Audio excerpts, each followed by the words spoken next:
todavía me voy. No te lo estoy haciendo, ¿verdad?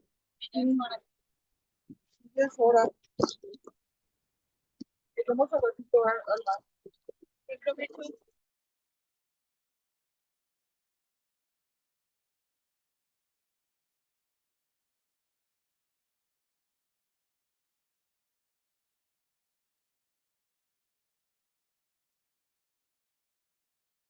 Hola jóvenes, bienvenidos a nuestra segunda sesión de nuestra semana número 2. Lamento un poco la tardanza, me estaba fallando el internet, pero ya se estabilizó.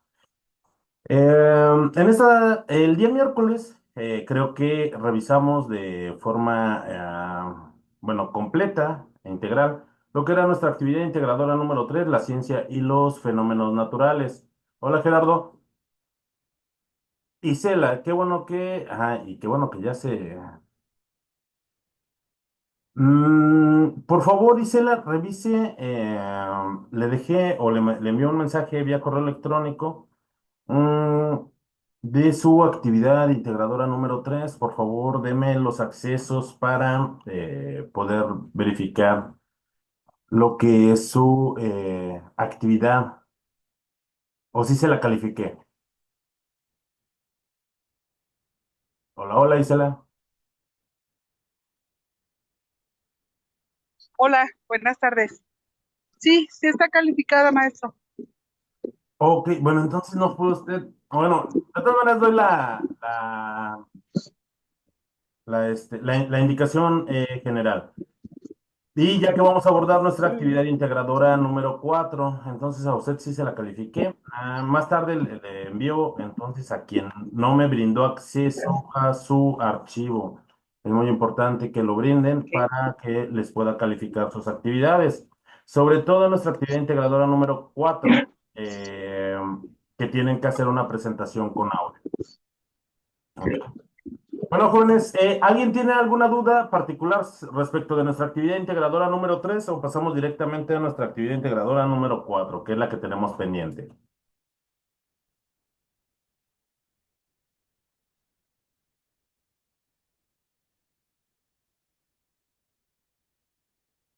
Yo de cuarto. Voy a cambiar de usuario, maestra. Adelante. Ya no voy a aparecer como Isela. Ok, está bien, no se preocupe. Gracias. Gracias. Ok, ok, gracias, gracias.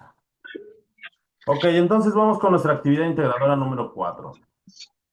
Jóvenes, en nuestra actividad integradora número 4, llamada la tabla periódica y sus aplicaciones, es importante que nosotros,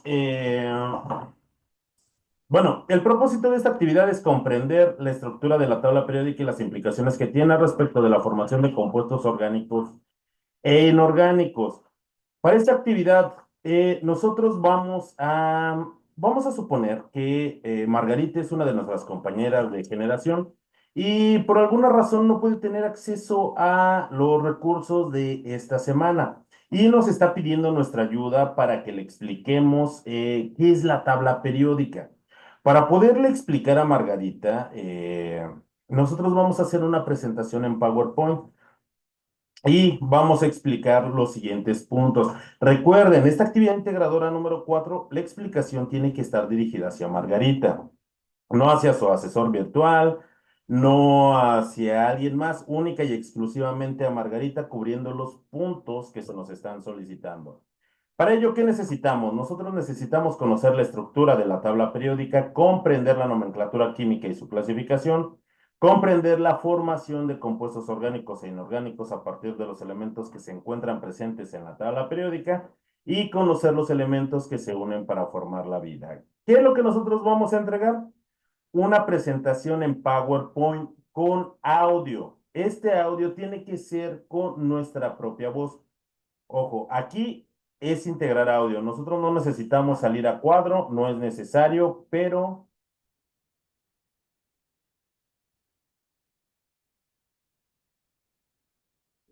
jóvenes, bueno, ahorita vamos a checar algunos de los puntos respecto de las actividades integradoras, ¿ok? Lo importante es que sea una presentación explicada con su viva voz. Eso es lo importante. Ahora, dentro de este, a ver, permítanme un segundo. No, espera. Jóvenes, si se empieza a presentar problemas con mi audio, parece que otra vez me está fallando el internet, me advierten de inmediato para hacer aquí algunos ajustes. Si van a hacer una presentación directamente en PowerPoint, PowerPoint también tiene la aplicación de insertar audio. Les recuerdo, aquí lo más importante es que lo hagan con su propia voz. Nos preguntan, ¿lo puedo hacer por Canva? Yo les recomiendo que lo hagan directamente en Canva. Desde la semana pasada les mencioné, utilicen y exploten esta herramienta en Canva. Ustedes pueden ahí integrar audio, pueden integrar video, hacer su presentación, utilizar las autoformas. Lo único en lo que deben de ser cuidadosos, de verdad, es que si suben ustedes por alguna razón su archivo a la nube, si ustedes lo realizan en Canva, si ustedes lo realizan en alguna otra aplicación, por ejemplo, que lo hagan en Prezi, por favor, bríndenme todos los permisos para que yo pueda visualizar su archivo, para que yo tenga acceso a él o para que yo lo pueda descargar. Si es necesario que yo tenga que descargar el archivo, yo descargo el archivo. De eso no se preocupen. Pero si no tengo acceso al archivo, no puedo evaluar su actividad. Así es que, por favor, si hacen uso de la nube, si hacen uso de Canva, verifiquen que la liga sea la correcta y que ustedes me estén otorgando todos los permisos de edición para que yo pueda ver su actividad que ustedes están realizando. Entonces, una de ellas es que lo podemos hacer en PowerPoint, por supuesto. Ahora, lo podemos hacer en PowerPoint, pero hay que tener cuidado de algo. En PowerPoint, si nosotros utilizamos imágenes que sean muy pesadas en cuanto al tamaño, recuerden que nuestra plataforma no nos acepta archivos con más de 20 megas de peso o de tamaño. ¿Qué es lo que pueden hacer? Ustedes hagan uso de la nube sin mayor problema. Suban su archivo a la nube, a donde ustedes prefieran. Eh, Copien el enlace, péguenlo en un documento en Word y eso es lo que suben ustedes a plataforma. Recuerden, siempre y cuando esa liga sea del archivo correcto y que ustedes me otorguen los permisos para que yo lo pueda revisar. ¿Ok? Lo puedo hacer en Prezi, lo puedo hacer en PowerPoint, lo puedo hacer y les recomiendo yo que lo hagan en Canva. Bueno. Para poder ayudar nosotros a Margarita, vamos a hacer esa presentación en PowerPoint con audio explicado con nuestra viva voz. Vamos a explicar respecto de la tabla periódica. Así es, si es muy pesado, entonces hacemos uso de la nube. Para eso, para eso tenemos esas herramientas. Se nos pueden presentar muchísimas dificultades al hacer una actividad, por supuesto, pero es parte de nuestra creatividad también el cómo resolverlos. Si ustedes los suben a Dropbox, a OneDrive, a la nube, mientras ustedes me den los accesos y sean los correctos, yo descargo el archivo, veo su presentación, escucho, mejor dicho, su presentación y evaluamos. Si no tengo acceso a ello, no puedo evaluarlos. Vamos a explicar de la tabla periódica qué son las familias, qué son los periodos, qué es el número atómico, qué es el símbolo químico y la masa. Para ello, nosotros en nuestra presentación, en la primera diapositiva, vamos a integrar nuestros datos de identificación, como nuestro nombre, nuestro grupo, el nombre de nuestro asesor virtual y la fecha de entrega. En la segunda diapositiva, con una imagen que nosotros aquí sí lo podemos tomar de las autoformas de Canva o simplemente buscar una imagen en Internet. Aquí no hay ningún problema. Busco una imagen en Internet, la coloco y voy a explicar cómo es que está dividida la tabla periódica de acuerdo a las familias de los elementos químicos. En la diapositiva número 3 vamos a integrar una imagen de la tabla periódica también y vamos a indicar cómo es que están divididos por periodos. En la diapositiva 4, con una imagen también de la tabla periódica, vamos a indicar cómo están clasificados los elementos de acuerdo a su número químico. En la diapositiva número 5 vamos a integrar una imagen de un elemento de la tabla periódica y vamos a describir su símbolo químico. Para la diapositiva número 6 vamos a integrar una imagen de un elemento de la tabla periódica y vamos a explicar qué es la masa atómica. En la diapositiva número 7,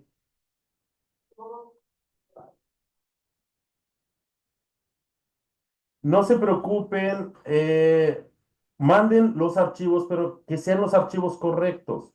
Si yo tengo acceso a sus archivos, yo los descargo. Si están en MP3, si están en MP4, si sus archivos están en tipo MPG, MPA, perdón, MPB, sin mayor problema yo los puedo descargar, pero denme acceso correcto a sus archivos.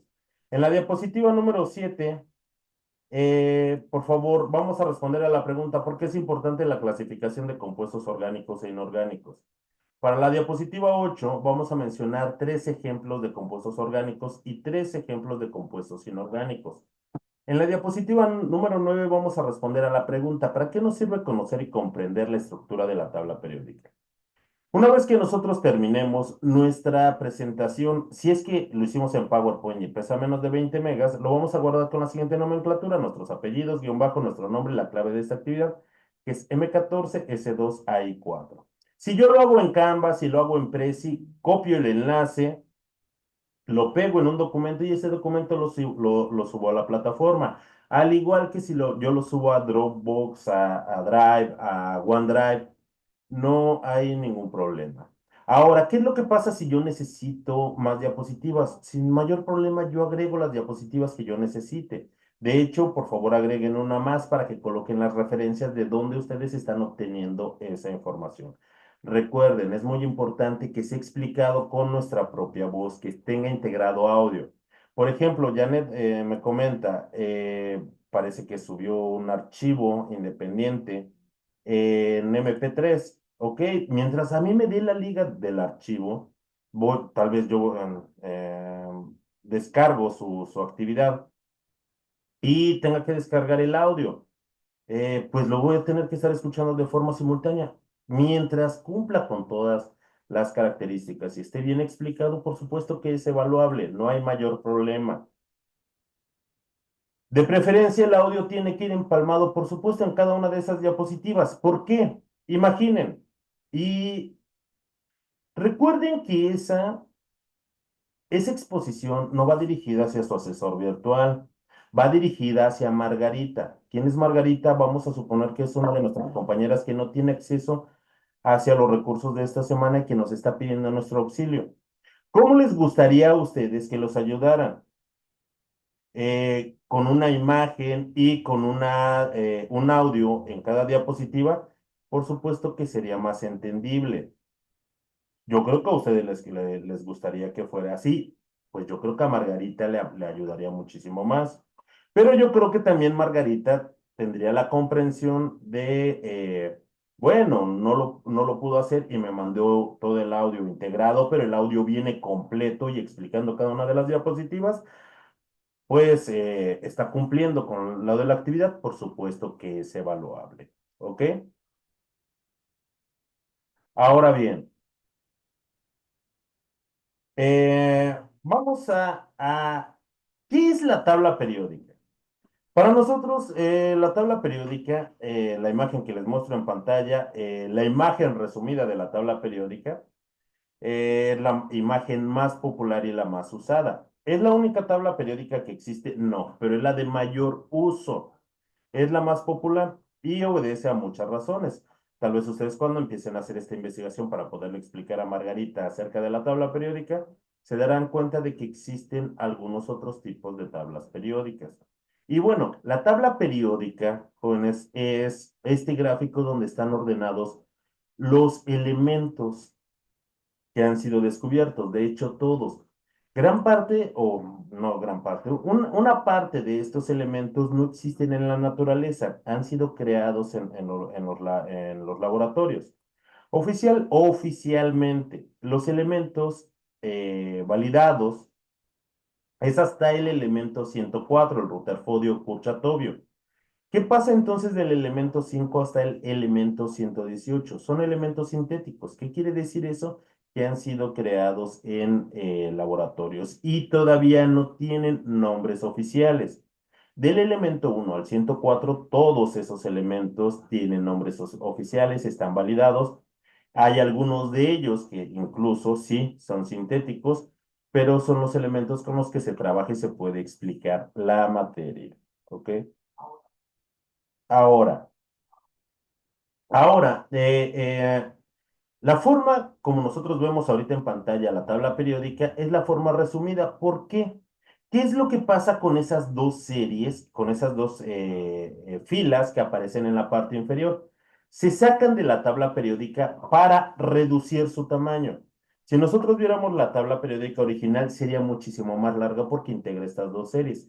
Se sacan esas dos series, pero corresponden a esas filas.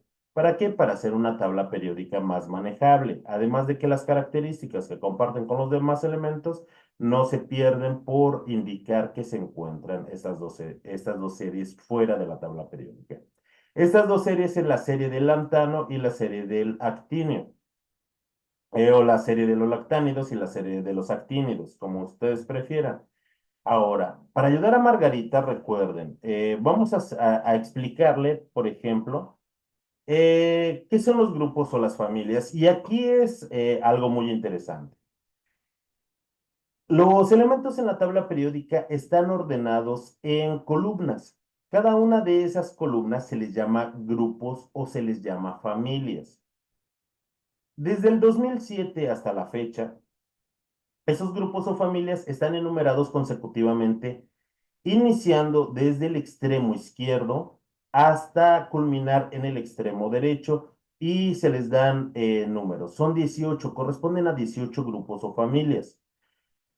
Em, Cada uno o por qué los elementos están ordenados en esas columnas llamados grupos o llamados familias, porque los elementos que corresponden a esas familias comparten características físicas, comparten características químicas, comparten características eléctricas, comparten características electrónicas de acuerdo a la posición donde se encuentren. Y dentro de estas familias, los elementos al menos cumplen con características químicas semejantes, por eso están ordenados de esa forma. Ahora, ¿por qué les digo que a partir del 2007 se enumeran desde el número 1 hasta el 18 de forma consecutiva? Porque anteriormente al 2007 tenían otra forma de cómo identificarse los grupos o familias. Se identificaban como familias A y como familias B. Había 8 familias A y 8 familias B dentro de los elementos. Los elementos se llamen familias A o familias B o grupos del 1 al 18, no cambia la posición de los elementos, solo es una forma diferente de cómo estaban indicados. De hecho, ahora que ustedes hagan su investigación, se van a dar cuenta de que a la mayor parte de las veces a las familias tienen un nombre específico. Es por ello que, por ejemplo, a la familia número 1, actualmente, anteriormente familia 1A, se les diga la familia de los metales alcalinos. A la familia 2 o 2A se le llame la familia de los alcalinotérreos. De la familia número 3 hasta la familia número 12, o el grupo del 3 al 12, son los metales de transición. Antes a estas 9, son 2, 3, 4, a estas 12 familias se les daba, estaban ordenados como familias B del 1A hasta, perdón, del 1B hasta el 8B. Pero van a decir, ¿por qué si son 12 columnas? ¿Por qué solamente son 8 familias A? Ok, esto porque varias columnas pertenecían a una sola familia que es la familia del hierro. ¿Cómo es que, o cuál es la familia del hierro? La familia que está encabezada por el hierro, el cobre y el níquel, a esas tres columnas se les conoce como la familia del hierro.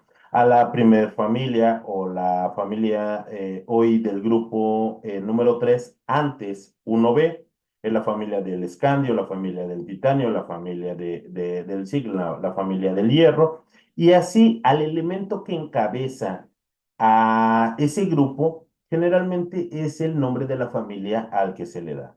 Cuando ustedes tengan un mayor conocimiento sobre la tabla periódica y ya se hayan habituado a los elementos, estoy seguro que también los van a llamar así. La familia número 13. En la familia número 13 vamos a encontrar, por ejemplo, a la familia del boro.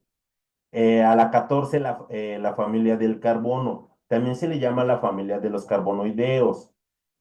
O simplemente es la familia o el grupo número 14. En el 15 vamos a encontrar a los nitrogenoideos o la familia del nitrógeno o simplemente familia 15.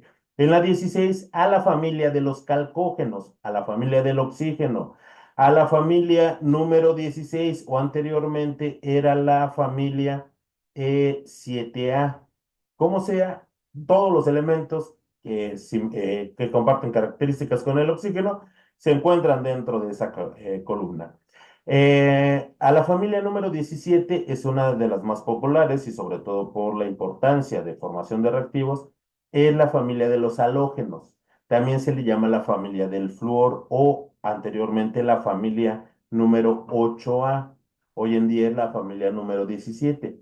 Y al último, en el extremo derecho, vamos a tener a la familia de los gases nobles. La familia de los gases nobles en su nombre lleva una importancia o una característica importante. Se les llaman gases nobles porque generalmente no reaccionan. Esta va a ser la familia número 18. Ahí se va a encontrar en el extremo derecho de la tabla periódica. Y algo característico, se le llama familia de los gases nobles porque todos son gases y nobles porque no reaccionan. ¿Ok? Tal vez ahorita son muchos números, tal vez ahorita son muchos nombres, algunos nombres muy raros. Lo importante que le vamos a explicar a Margarita es que nosotros vamos a identificar a los grupos o las familias como esas columnas verticales que encontramos dentro de la tabla periódica.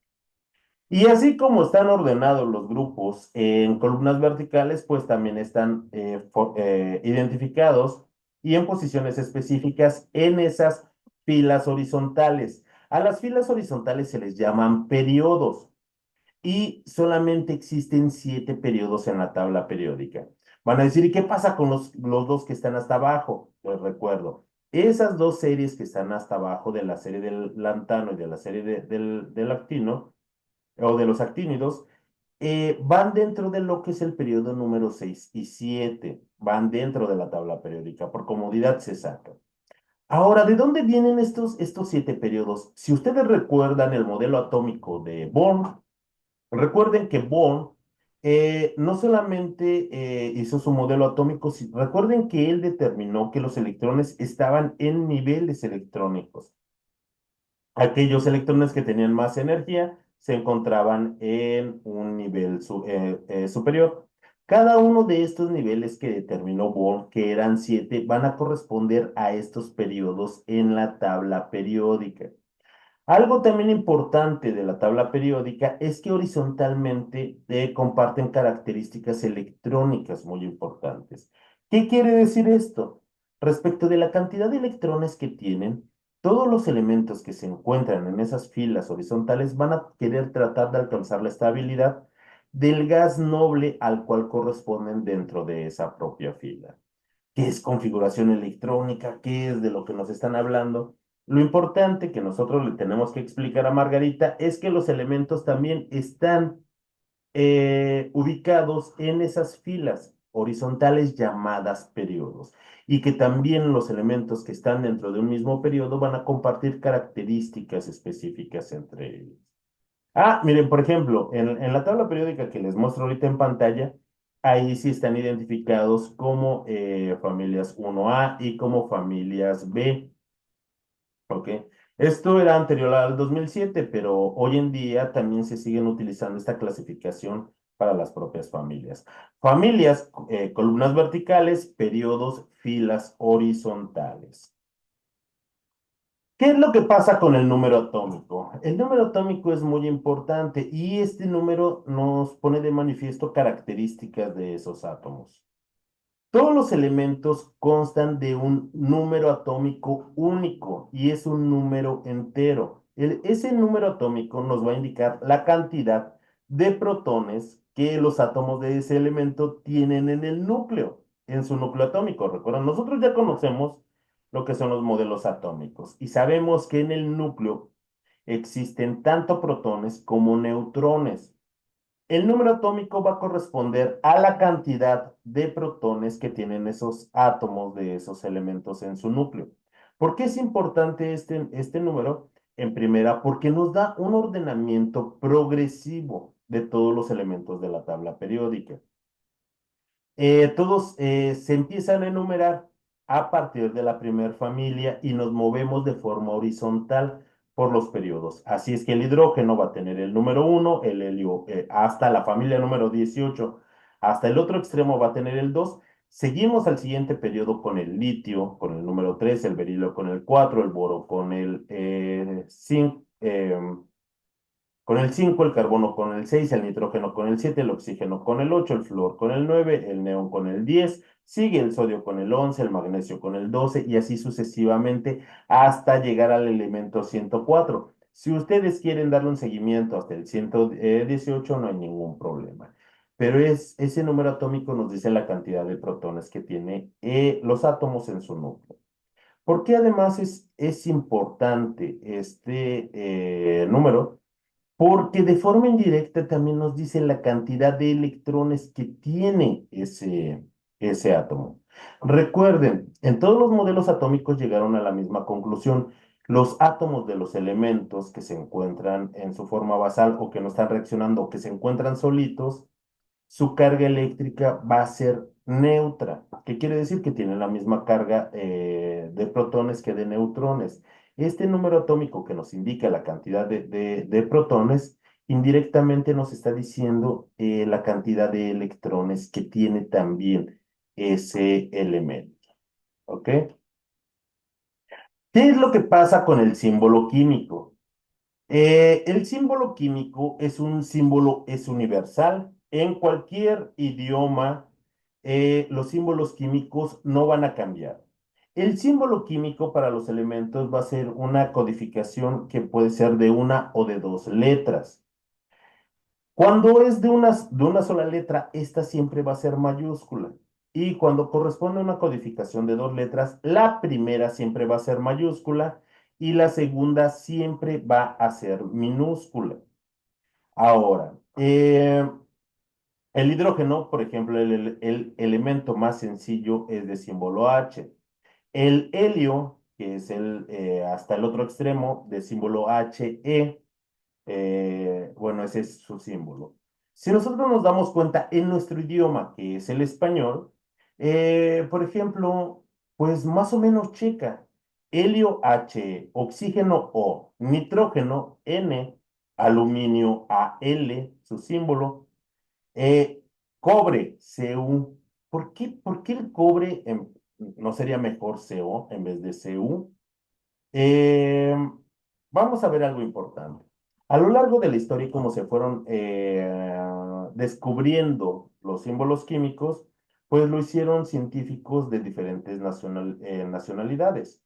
Ahora existen materiales que corresponden a elementos puros que se conocían desde hace miles de años, como el carbono, como el oro o la plata. Eh, de acuerdo a los idiomas y a los descubridores, se les dio el nombre de estos elementos en ruso, en alemán, en inglés, en francés y en latín. Es, por ejemplo, el cobre deriva de su nombre en latín, que es cuprum. Por eso su símbolo es Cu. En el caso del oro, el oro, su símbolo es Au. ¿Pero por qué Au? Ah, porque deriva del latín aurum. Por eso su símbolo es Au. Bueno, algo muy importante de los símbolos químicos es que independientemente de en qué idioma yo tenga mi tabla periódica, los símbolos químicos no van a cambiar, son universales. Algunos elementos se pueden repetir con las letras, tal vez la primera letra, pero no la segunda, tienen una codificación específica. La combinación entre una letra mayúscula y una letra minúscula es única para cada elemento. Solo un elemento la puede tener. Por ejemplo, en el caso, por ejemplo, del el hafnio y el hidrógeno. El helio, por ejemplo. El hidrógeno, su símbolo es H y es únicamente el H y es el elemento número uno. El helio es He, su símbolo. ¿Está repitiendo la H? Sí, pero está codificado también con la E. Y por ejemplo, en el caso del hafnio, el hafnio, su símbolo es HF. Los símbolos químicos no se van a repetir. Recuerden, va a ser una codificación de una o de dos letras, pero esa codificación es única para cada uno de los elementos de la tabla periódica.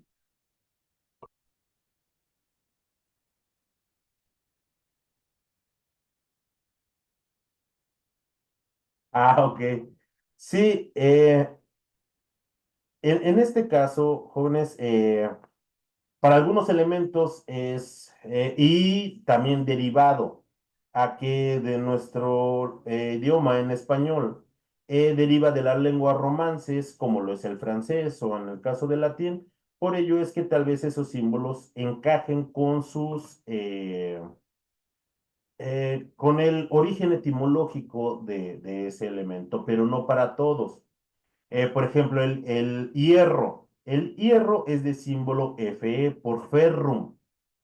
¿Ok? En el caso del cobalto, el cobalto, su símbolo es CO y sí cuadra completamente con su nombre en español, pero no esperemos que todos cambien que se acoplen a nuestro idioma, no. Lo que sí es que estos nunca van a cambiar independientemente de en qué idioma nosotros tengamos esa tabla periódica. Los nombres, claro que van a estar en el idioma de donde nosotros tengamos esa tabla periódica, pero los símbolos químicos no van a cambiar, ¿ok? Bueno, ¿qué es lo que pasa con la masa atómica? La masa atómica es generalmente el doble o más del doble de lo que es el número atómico. ¿Qué nos representa la masa atómica? Tenemos que regresar un poco a lo que es la estructura de esos modelos atómicos y recordar que en el núcleo atómico se encuentran tanto protones como neutrones.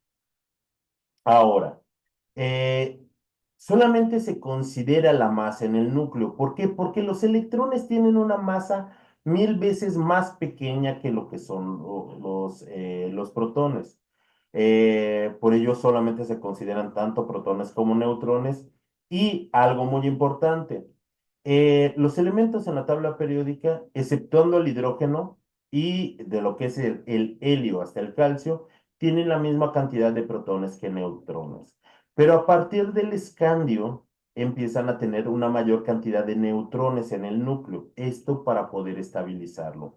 Así es que va a aumentar un poco más del doble respecto del número atómico. Pero lo que nos representa la masa atómica es la cantidad en masa de la cantidad de protones y de neutrones que esos elementos, esos átomos de esos elementos, tienen únicamente en el núcleo atómico, ¿ok? Algo muy importante, compuestos orgánicos e inorgánicos.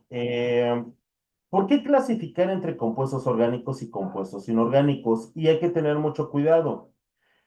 Respecto del término orgánico, en química, el término orgánico o compuestos orgánicos, vamos a hacer referencia hacia los compuestos que en su estructura tienen al átomo de carbono. Eh, la condición es que estos átomos de carbono estén formando enlaces consigo mismo, es decir, entre átomos de carbono o bien con oxígeno, nitrógeno, hidrógeno, oxígeno, nitrógeno, azufre y fósforo, para que sean considerados compuestos orgánicos.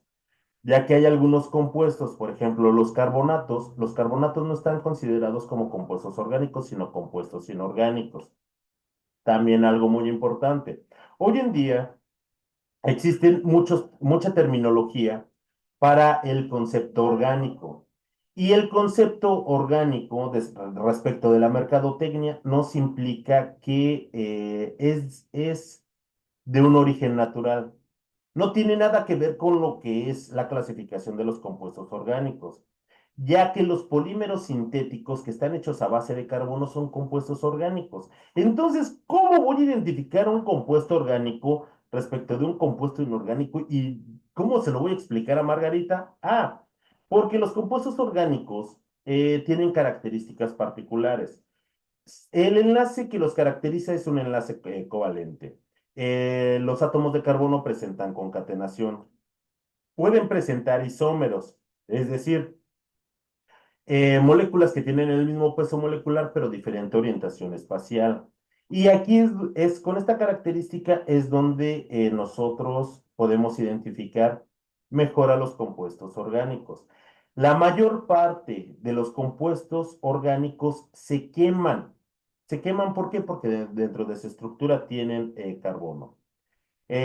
¿Cómo puede ser eso? Por ejemplo, si yo tomo un pedazo de papel, ¿el papel se puede quemar? Por supuesto que sí, entonces es orgánico. ¿La madera se puede quemar? Pues sí, es orgánico. Por ejemplo, la chamarra que yo tengo en este momento es de polímeros sintéticos. Estos polímeros derivan de síntesis de derivados del petróleo, como prácticamente todos los plásticos. ¿Los plásticos se pueden quemar? Sí, entonces prácticamente todos los que los polímeros sintéticos son compuestos orgánicos. Es más, si el día dentro de, no lo sé, 200 años que yo me muera, yo prefiero que me cremen. Cuando me cremen, ¿me voy a quemar? Por supuesto que sí, porque soy hecho de compuestos orgánicos, sí, también me voy a quemar. Mi cabello se quema y a veces cuando me asomo a la estufa, pero eso es por no ser precavido. Eh, la gasolina deriva del petróleo. El petróleo, la gasolina, el diésel, ¿se puede quemar? Claro que se puede quemar. Ahora, no solamente eso, los alcoholes, el alcohol se prende, el alcohol arde, el alcohol se quema, prácticamente todos los alcoholes se queman, son compuestos orgánicos. Hay muchísimos compuestos orgánicos. Es más, si yo dejo una tortilla, a ver, y esta sí es una pregunta, si dejo una tortilla en el comal, ¿qué le pasa?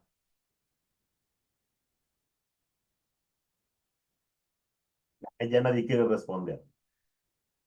Gracias, ya vi una respuesta. Gracias, Gerardo, se quema. Excelente. Si yo dejo un bistec en el sartén, ¿qué es lo que pasa durante 2 horas? Un bistec.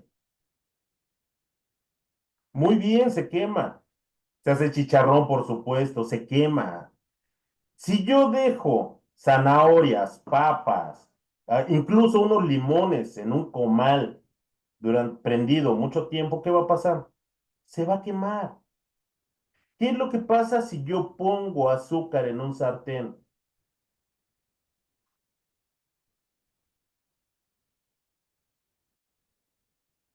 Si pongo azúcar en un sartén, ¿qué es lo que pasa? Solamente se derrite, se carameliza únicamente, se pega, se carboniza, se quema sin lugar a dudas. Y cuando se quema ya sabe bien fea. Y nos damos cuenta porque si se nos olvidó, ya nuestra casa está llena de humo. Se carboniza. Si se carboniza es porque en su estructura tiene carbono y si tiene carbono en su estructura es porque es orgánico. Ah, pero aguas. ¿Qué es lo que pasa si yo dejo el comal prendido y le pongo sal encima? Y la dejo ahí 1 hora, la dejo 2 horas, la dejo 5 horas hasta que se me acabe el tanque de gas. ¿Qué es lo que ocurre con la sal? No se quema. Excelente. Qué bueno que estoy. ¿Se tatema? No, no se tatema. Vamos a ver, hay algo específico. Tal vez con la sal de mesa aparezcan puntitos oscuros, pero con la sal de mar no. Brinca cuando está humedad, por supuesto que sí va a brincar, Hilda. ¿Se neutraliza? No, no, no, no, no, ese es otro concepto completamente diferente a esto. Qué bueno que ustedes sí saben cocinar y saben que si ustedes ponen sal en un comal no le va a pasar absolutamente nada. Por ahí nos dicen, se pone oscura. La sal yodada, que es muy importante para nosotros, la sal yodada es importante para nuestra nutrición.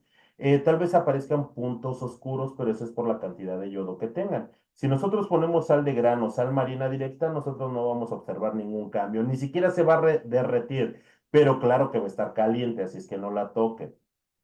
Entonces pasa algo importante. La sal no se quema, pero el azúcar sí. El azúcar es orgánico, la sal de mesa, el cloruro de sodio es inorgánico.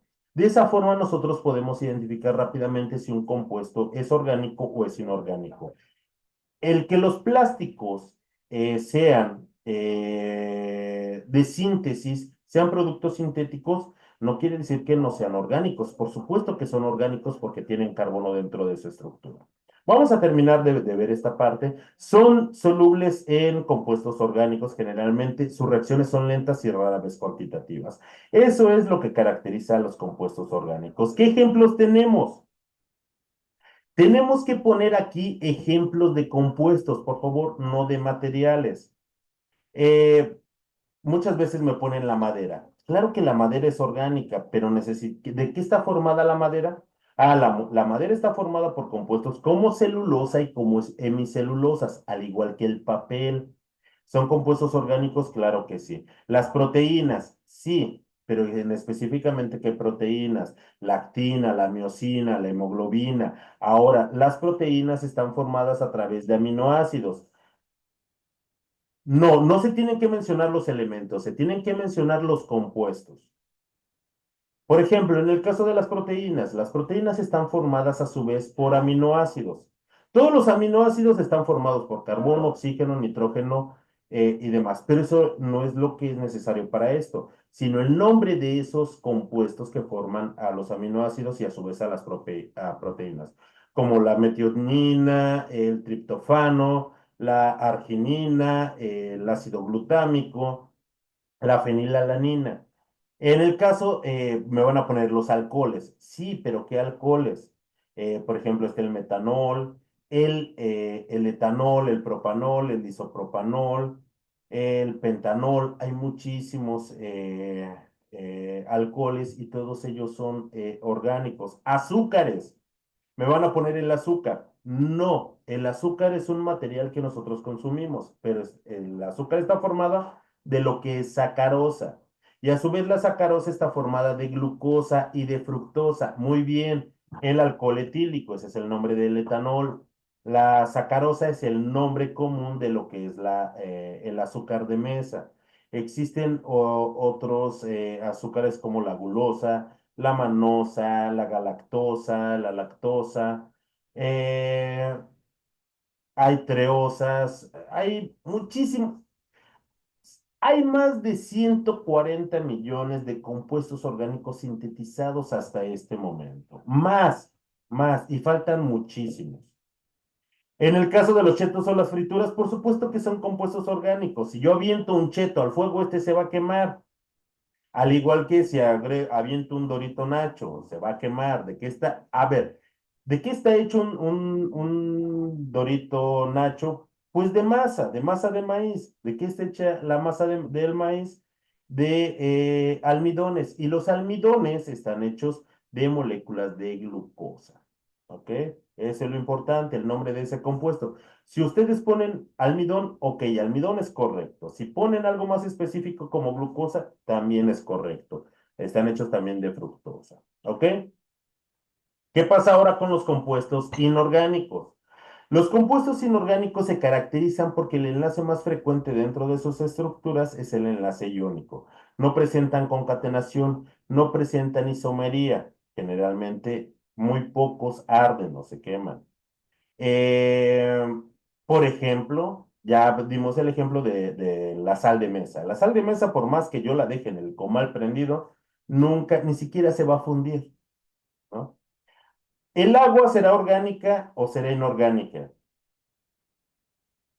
Van a decir, ya lo leí ahí en su presentación y dice que es inorgánica. El agua está formada por hidrógeno y oxígeno, no tiene carbono. El agua es un compuesto inorgánico, así como el bicarbonato de sodio que nosotros utilizamos, o el ácido muriático que utilizamos en el baño de nuestras casas para lavar, el dióxido de carbono que se encuentra en nuestra atmósfera, ácidos. Muchas gracias, Janet. Ácidos como el ácido sulfúrico, el ácido nítrico, bueno, toda esta serie de ácidos inorgánicos, como el ácido fosfórico, el óxidos como el óxido nitroso, el óxido de hierro, bases como lo que es la sosa cáustica, que es el hidróxido de sodio, el hidróxido de potasio, el hidróxido de amonio.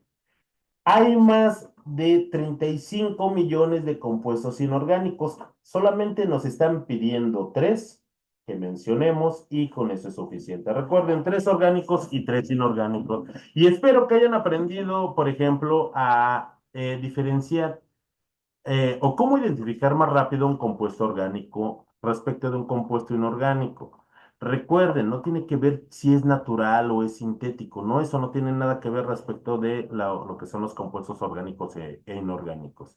Lo que tiene que ver es si en sus estructuras presentan carbono o no lo presentan. ¿Ok? ¿Alguna duda con nuestra actividad integradora número 4? Mauricio, Janet, Gerardo, Hilda, Elizabeth, ¿tienen alguna duda?